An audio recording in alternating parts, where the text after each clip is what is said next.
இப்ப என்ன பிரச்சனை உனக்கு? இல்ல மேடம், எங்க அண்ணன் வந்து எங்க அண்ணி கூட இருக்கிறாங்களாம். என்னடி சொல்ற?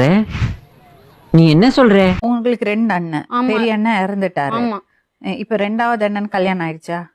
ஒன்னும் ஆகல மேடம். ஒரே குழப்பமா இருக்கேடா. யாரு கூட இருக்காங்கன்னு தெரியலையடா. எங்க நான் போனேன், அவங்க வீட்டுல இருந்து, அண்ணியோட வீட்டுல இருந்து காலையில வந்துச்சு. வசந்திக்கு சின்ன கனெக்ஷன் இருக்கு வேறயா? என்ன பண்ணிட்டு வந்துக்கிற, யார் ஒண்ணு எங்க எடுத்துன்னு போயிட்டு சுத்தின்னு வந்தது நான் கேக்குறேன். எதுவுமே சொல்லல, கம்முன்னு. குடும்பத்துக்கு இதெல்லாம் தேவையா கோபி? பொம்பளை சோக்கு கேக்குதா கோபி? பொம்பளை சோக்கு. இப்போ உங்க பெரிய அண்ணி கூட உங்க சின்ன அண்ணன் இருக்காரு சொல்றியா? கர்மா ஊராடாது. இவன் முண்டாட்டி அவன் வச்சிருக்கேன்றியா, அவன் முண்டாட்டி இவன் வச்சிருக்கேன்றியா. வீட்டுக்கு தலை மருமவ எல்லாத்தையும் தாங்கணும்னு பேரு. நான் என்ன சொல்றதுன்னே தெரியல. பழைய குக்கர்ல சோறாக்கி சாப்பிடறாலும் கேவலமானவனா அவன். என்ன வேலை பண்ணி இருக்குதுங்க இந்த பொண்ணு. ஏன் மேடம் எங்க வீட்டு குடும்பத்துல இந்த மாதிரி அலகலப்பா வைக்குது? 3 நாள் இந்த மகன் எங்க இட்டுன்னு போனான்னு தெரியல. இப்போ உங்க பெரிய மருமக அவங்க சின்ன பையனை கூட்டிட்டு போயிட்டாங்களா? வாழ வைக்கும் தெய்வமே, நீ விட்டு சென்ற பாதையில் என் பயணம் தொடர்கிறது. உங்க பேருமா? சிவகாமிமா. எப்படி கல்யாணம் பண்ணீங்க உங்க பையனை? பெரிய சொல்றேன், மக்களுக்காக சொல்றேன். எப்படி? அப்பா அம்மா பார்த்து வச்சாங்க. அது எப்படி அவங்கள்ட்ட கேட்காம பார்த்து வைப்பாங்க? அவங்க வந்தாங்க மேடம். பெத்தவங்க இருக்கணும். அவங்க மேம் அவங்க ஒத்துக்குனாங்க அன்னைக்கு கல்யாணத்துல. என்னைக்கு அப்பா அம்மா பார்த்து வச்சாங்க சொன்னீங்க?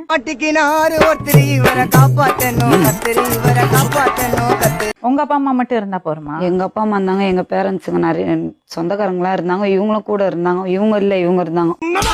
என்ன பசிக்கிட்டு எதுக்கு எனக்கு முடக்காம? அது எப்படி பார்த்து வச்சாங்க? லவ் மேரேஜா?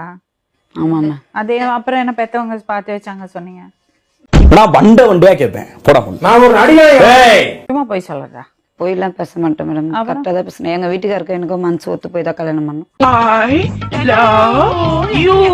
அப்படின்னா என்ன?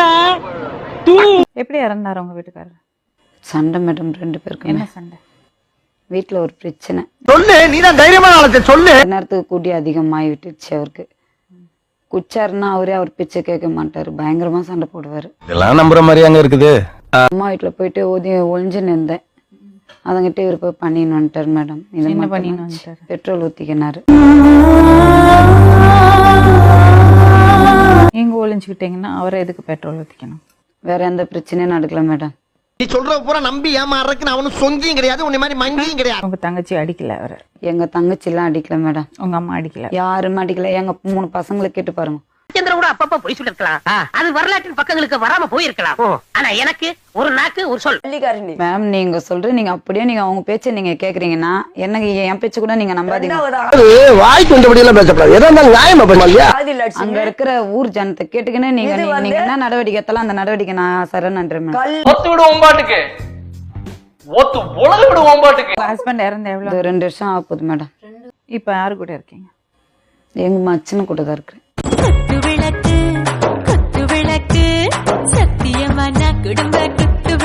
எங்க வீட்டுலதான் இருக்கும். ஏன்? எங்க வீட்டுக்காரர் இறந்துட்டாரு. அவர் வந்து எங்க குடும்பத்தை பார்த்துட்டு இருந்தாரு. வாழ வைக்கும் தெய்வமே, நீ விட்டு சென்ற பாதையில் என் பயணம் தொடர்கிறது. சரி, வெளியே போய் தப்பு பண்ணா அசிங்க, நம்ம பசங்க லைஃப் போயிடுமேன்னு சொல்லிட்டு எங்க மச்சனை நாங்க 2 பேரும். இவன் சும்மா இருந்தாலும் சண்டால திருக்கி இவன் 4 பக்கம் சுத்தி வர்றா. நீங்களே முடிவு பண்ணிக்கலாமா மச்சன் கூட இருக்கலாம்? நீங்க வேலைக்கு போங்க. நாங்க வேலைக்கு தான் போறோம். வேலைக்கு போய் உங்க பிள்ளை இவங்களை பாருங்க. உங்களை பாக்குறதுக்கு ஆள் இருக்காங்க. அந்த அம்மா அதுக்கா பெத்து வச்சிருக்கு. சும்மா உனக்கு மட்டும் தான் பேச தெரியும் பேசிக்கிறியா? சும்மா நாங்க 2 பேரும் ஒத்து போய் தான் மெத்தோம். எங்க பிள்ளைங்க லைஃபுக்கோசம் தான் எடுத்தோம். நாங்க உங்க பிள்ளைங்க லைஃப் நீங்க பாத்துக்கணும். நான் வண்டியா கேட்பேன். போடா நான் ஒரு வெளியால போய் எடுக்க கூடாது மேம். வெளியால போய் கேட்க கூடாதுன்னு எடுத்தேன். தனியா இருங்க. What bro, it's very wrong bro. உங்க அம்மா உங்க தங்கச்சி எல்லாம் இருக்காங்க. அவங்க புள்ளிய கேட்டுக்கின்னு என்ன கேளுங்க. நீங்க என்ன கேட்டாலும் நாங்க பதில் சொல்லிட்டு போறோம். எப்படி மேம் எடுத்துட்டு பேர் ஊர் முழுக்க அசிங்கப்படுத்திட்டு இப்ப போயிட்டு வானான்னு விட்டு போனா எப்படி மேம்? நாங்களாம் நல்ல குடும்பத்து பிள்ளைங்க.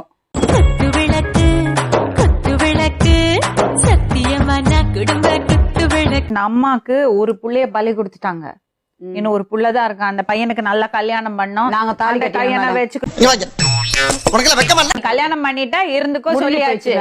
ஆமா, இப்ப மறுபடியும் இன்னொரு பையனை கல்யாணம் பண்ண அவங்க என்ன பண்ணுவாங்க? ஒய்யா உண்மை நினைச்சேன், சிரிச்சேன். இதெல்லாம் கல்யாணம் பண்ணி வைக்க மாட்டாங்க. நான் பண்ணி வைப்பேன் மேடம். இருங்க. நான் பண்ணி வைப்பேன். இந்த 1 மாசம் நான் பண்ணி வைப்பேன். என்னம்மா நீங்க இப்படி பண்றீங்களாம்மா? அதனாலதான் இவங்க கூட சேர்ந்து போய் வாடுறீங்களா? ஆமா மேடம். வேற கல்யாணம் பண்ண மாட்டாங்க அண்ணன். அவளை எப்பவோ சின்னன்னா அவங்களோட பையனோட ஸ்தானத்துல இருந்து நீ என்ன ஹெல்ப் பண்ணலாம். அதுக்குன்னு புருஷனா போனான்னு இல்ல. கர்ம கர்ம ஊராடாது. இவன் முண்டாட்டி அவன் வச்சிருக்கேன்றியா, அவன் முண்டாட்டி இவன் வச்சிருக்கேன்றியா. இல்ல, நான் அவங்கள மேல ஆசைப்பட்டுட்டேன், நாங்க 2 பேரும் உயிருக்குறா நேசிக்கிறோம் சொன்னா வேற. அது கூட கிடையாது. வாய்க்கு வந்தபடி எல்லாம் பேசக்கூடாது. எதா இருந்தாலும் நியாயமா பண்ணலாம் இல்லையா? அம்மா கல்யாணம் பண்ணி வைக்க மாட்டாங்க. நான் தாலிய போட்டுட்டேன். அவ்வளவு வெறி மாப்பிளைக்கு எல்லாம் உங்களுக்காக. சோறு போடுறதுக்கும் பாதுகாப்பு கொடுக்கறதுக்கும் புருஷன் தேவையில்லை. தனியா வாழ கத்துக்கணும். கதை இப்படி போகுதா? வீட்டுக்காரர் இருக்கிறப்பே தனியா வாழ மாட்டாங்க மேம். இந்த காலத்துல எல்லாத்தையுமே பாக்குறோம். நோட் பண்ணுங்கப்பா, நோட் பண்ணுங்கப்பா. பின்றாம்பா பின்